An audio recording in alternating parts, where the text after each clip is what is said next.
Coucou YouTube, c'est Guts. Aujourd'hui, on se retrouve pour une petite vidéo siège Origin contre Imperio et Eludia 3. Évidemment, c'est le début de saison. Une guild top 4 qui va taper du top 19, top 20. Je pense que ça va pas être très équilibré, sachant qu'en plus, je suis pas sûr que ce soit des guildes G3 de base. Donc, je pense que ça va être un stomp, mais écoute, on va voir ce qu'ils ont à nous proposer. On va essayer quand même de réussir à faire notre 10-10. C'est parti. Première offense, on part contre Miyang, Liume, Kiki. On va y aller avec une Mirenae en Swift, un Théon Buzzspeed augmenté et un petit Luchen. On va voir si on arrive à passer. Donc ça me rappelle un petit peu la version avec Chandra, mais là t'as un petit peu plus de speed de base et t'as un peu plus de punch aussi avec la Miyang plutôt que le Chandra. Forcément, tu setup break def avec la Kiki. Puis d'ailleurs, Miyang one-shot quelqu'un. Bon, on arrive à le cleave, ça passe. On part sur de la Def 4 Nat, Miyang et Sheer click lead. Bon, on commence à avoir l'habitude de taper ça. On va y aller avec une Yen en View Wheel. Le Rakuni qui joue juste après. J'ai mis de la Reduc Light partout. Et en gros, on doit juste faire en sorte que la Yen joue avant le Rakuni. Comme ça, même si on se fait reset la Yen, on peut quand même faire un double tap. Le Wadam est là pour nous aider à survivre au premier tour. Tu sais quoi, je vais le faire.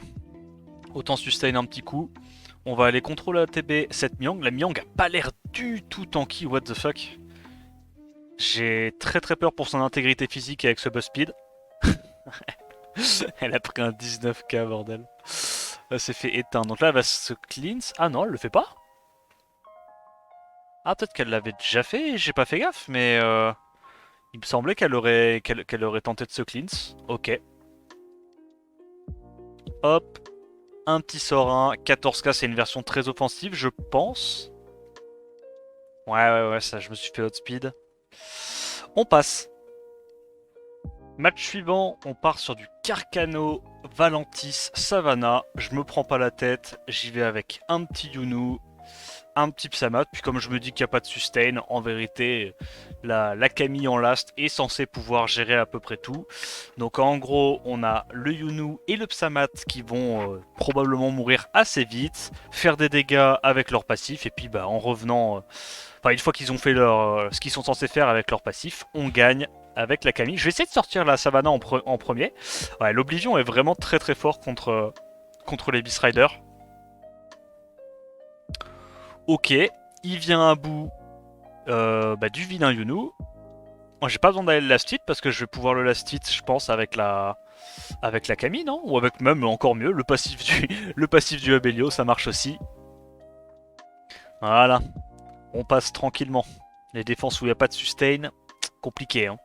On repart sur une Def 5 Nat, Théo, Figaro, Perna. On va y aller avec notre propre Théo Mars, notre Riley et le petit père Tessarion. Je sais, le Tessarion, il est overcap en Tocrit. Mais bon, ça devrait passer normalement. Alors évidemment, il y a ça qui est relou. Oblivion. Ah, on se fait focus sur notre Théo Mars immédiatement. Bon. Est-ce qu'on arrive à tuer? Je pense oui, avec un sort 2 pour safe le truc. Ensuite, je dirais qu'on va... Oh bah oui, ah bah oui, Théomars directement. C'est pas grave, c'est pas grave. On a le passif. On a toujours l'Oblivion là-dessus. Est-ce qu'on arrive à cleanse? Ah, on a réussi à cleanse la bombe, c'est pas mal. On vient à bout du Perna, et normalement, à ce stade-là, même si mon Théomars se meurt, on est censé pouvoir s'en sortir. Je vais trigger le Théomars. Petite Oblivion. Voilà. Normalement, le Théomars devrait quand même aller last hit l'autre Théomars. Non, même pas. Tu vois, vu qu'il a plus le passif, il y a quand même une chance qu'il aille sur mon Tessarion. Ce qui est un peu con, mais tant mieux. Offense suivante, Carcano, Miles et Ladriel. En gros, l'idée, c'est que le Miles va jouer en premier, va directement aller sur le Laika. Derrière, Laika devrait prendre le focus des deux. Donc du coup, en last, je peux prendre un peu n'importe quoi, hein. Soit je prends une Riley et un autre Bruiser, soit j'y vais du coup avec une Kiki Humber pour le plaisir. L'idée, c'est qu'on sait que c'est probablement le Laika qui va se faire focus dans tous les cas. Puis voilà, on va mettre nos petits debuffs. On va les tuer assez rapidement avec Kiki plus l'autre. Est-ce que je le laisse en vie? Non, je peux le sortir lui. Le mâle, j'ai bien envie de le laisser en vie pour l'instant. Donc il le ramène à la vie, excellent. Est-ce qu'il y a besoin de le tuer? Non. Je pense que c'est plus intéressant de pas le tuer, comme ça le Eladriel va faire un heal sur lui avec l'anti-heal, ça va servir à rien comme ça. Ah, ok, bon, j'ai pas trop le choix en fait. Apparemment, j'arrive à reprendre un tour et à le tuer. Bon, on a fait le plus important, hein, on lui a fait cramer son revive, on a tué les deux autres. À ce stade-là, normalement, c'est gagné. Voilà. De retour sur la Dev 4 Nat qu'on connaît tous, j'y vais exactement avec la même compo, les mêmes runages. Toujours essayer de garder ce 100% de win rate. J'ai pas réussi la saison dernière, j'ai fait 3 loses. Je me demande si ça va être possible cette saison. On verra. Probablement pas, mais c'est le genre de petits objectifs à la con que j'aime bien faire, donc on verra, on verra. Je tryhard dès le début, et puis voilà. Donc, on tank le premier tour. Ouais, je pense que je vais juste lâcher un petit peu de sustain sur le Rakuni. On a enfin notre petit proc sur la hyène. La Miang plie, mais ne rompt pas encore. On se prend le break def sur la hyène, mais c'est pas trop grave. On a encore le Wadam qui est full life. On a enfin le petit proc qui nous permet de sortir la Miang. Et à partir de là, ça devrait aller beaucoup plus vite. Ouais, nickel, elle joue. On a mis un petit slow. Elle a l'air d'être assez tanky cette petite lead en vrai. Je vais faire le sort 2 pour la lap. Il y a le slow, donc j'ai moyen de la lap. Quoique. En vrai, je dis ça, mais il y a le slow, il y a aussi le buzz speed. Là, normalement, je devrais tuer avec les dots. Ok, je suis pas sûr, j'ai envie de la citer avec un sort 2, juste parce que je suis pas sûr. Ok, je proc 18 fois juste parce que je suis pas sûr également. Oh, j'aime trop. Elle va me manquer cette offense quand la défense sera plus méta. Elle va me manquer. On passe. On part sur une def Syrah, Orion, Zeratou.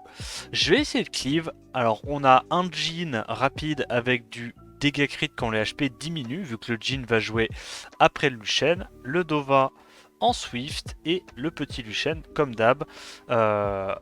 Attaque buff augmentée. Si tu veux être vraiment sûr que ton Lucian tue une cible particulière, tu mets les dégâts élémentaires. Si tu es dans une compo comme ça où tu vois qu'il n'y a pas de sustain, tu préfères que ton Lucian fasse le plus de dégâts possible quel que soit l'élément. Dans ce cas-là, tu préfères buff attaque augmentée. On part sur de la Dev 4 Nat, Miang, Click Lead, Kali. Évidemment, c'est très dur d'y aller en bruiser. Je préfère Cleave contre ça. Donc on va y aller avec une Miang, un Eshir et un Kaito. J'ai mis des dégâts sur haut. Comme d'habitude, je n'ai pas changé les artés de ma Miang parce que je suis un slacker. On note speed. Est-ce qu'on arrive à en venir à bout de cette Miang? Plutôt, ouais, plutôt. Vu qu'il y a du wheel, je vais faire un sort 2. Je last hit cette Kali et normalement, on est plutôt tranquille. Ah, oups, je voulais faire setup break death, mais c'est vrai que quand t'es en stance de sort 4, bah, le sort 4 il apparaît tout à droite de ton sort 1. Donc si tu cliques directement sur l'ennemi, comme pour faire d'habitude un sort 1, parce que le sort 1 c'est le sort par défaut, bah tu vas faire le sort 4. Et ça fait plusieurs fois que je fais l'erreur à chaque fois. Bon, c'est pas grave, on passe quand même. Tranquille. On part sur une Syrah, Gianna, Masha. Je me suis dit qu'on allait se faire un petit kiff, qu'on allait jouer le pater. Donc on a la nana bien tanky. Le pater que j'ai mis en HP, crit rate défense, HP avec réduction feu et un peu de sustain sur le sort 3. Et le perna qu'on a mis en Nemesis, parce que je me suis dit que j'avais pas forcément besoin du wheel, vu qu'on n'a pas terre. J'ai mis des dégâts. En gros, l'idée, c'est comme c'est une défense à base de Gianna et que nous, on n'a pas terre. Hein. Pas terre, c'est bien le seul truc pour lequel il est bon, c'est pour counter Gianna. Donc on va essayer. Ah, j'étais même pas assez rapide, je cotais pas. Carré. Eh bien, pas terre qui... Oupsie. Non, après là, c'est peut-être my bad. Peut-être que j'avoue, j'ai abusé à pas le mettre assez rapide. Je pense quand même que je gagnais parce que Perna plus Nana, c'est très très tanky. Mais j'aurais dû quand même mettre le pater un tout petit peu plus rapide. On vient à bout des deux oracles, on a 3 vies, il y a honnêtement plus trop de menaces. On dismante la macha et on va pouvoir en venir à bout très rapidement. Je crois que le pater a récupéré son sort 2 déjà. Ouais. On met du 10k, pas mal. Pas mal, pas mal. Dernière offense, on part sur la spéciale Chandra Yume Kiki. Ça c'est une dev que j'ai beaucoup joué à l'époque, ça marchait très bien avant le nerf de Kiki. On va y aller avec une Adriana en sweep pour gagner le contest speed, une Miyang pour avoir un lead speed et un damage healer qui scale sur la speed, et une petite Sonia. J'ai mis attaque buff effect sur la Sonia, et sur la Miyang, je crois que j'ai mis dégâts crit en fonction des bons états de HP ou un truc comme ça. Donc évidemment c'est une Yume en Swift. Je pense qu'on va aller tuer d'abord la Kiki, parce qu'une fois qu'on a tué la Kiki, on devrait quand même s'en sortir en 2v3. Peu de chances qu'on la perde, il n'y a pas de sustain dans la compo. C'est un peu l'avantage de Sonia, c'est que t'es sûr que même avec un build à la con en speed to crit attack, bah t'es quasiment sûr de gagner, enfin de pouvoir one shot n'importe quoi avec la Adriana. Je vais faire le sort 3 pour garder l'immunité, on sait jamais. Là on profite de la Adriana pour avoir un petit peu de sustain, beaucoup de cover. C'est l'avantage de cette compo, hein, c'est que c'est vraiment très résilient, même passer le tour 1. Tu tues un mob et derrière t'as des mobs qui sont quand même assez tanky. On récupère le sort 2, on tue le petit père Chandra et on va pouvoir la steal je crois avec un sort 2 qu'on aura déjà récupéré. Voilà, donc on finit le siège là-dessus, on a fait du 10-10. Les défenses étaient assez cool en face, franchement je suis content surtout de voir cette petite défense Kiki à la fin. Ça rappelle les souvenirs, tu sais. Voilà, donc on fait 10-0, on a 19 défenses réussies. Bon, c'est normal, hein, je te l'ai dit au début de la vidéo, enfin, le matchmaking est pas équilibré, là je suis un peu... y a de quoi être dégoûté pour eux honnêtement, c'est pas vraiment... Bah, ça fait chier quoi, ça fait vraiment chier parce que je pense pas qu'ils vont énormément s'amuser. Donc on a quelques défenses réussies sur la Kiki. Bon, je crois qu'on en a à peu près sur toutes les défenses en fait, hein. Putain, mais même la Syrah a réussi. Tu sais que la Syrah, je leak mes runages, je bats les couilles. La Syrah, elle est en... C'est la Syrah d'offense arène, hein. Elle est en fatal focus. Marrant. Y a quoi d'autre qui a gagné? La Katnat. Est-ce que Kraka a gagné? Non, si Kraka a gagné, c'est vraiment le bout du bout. Même Kraka a réussi à avoir 2 wins, je vais péter mon crâne.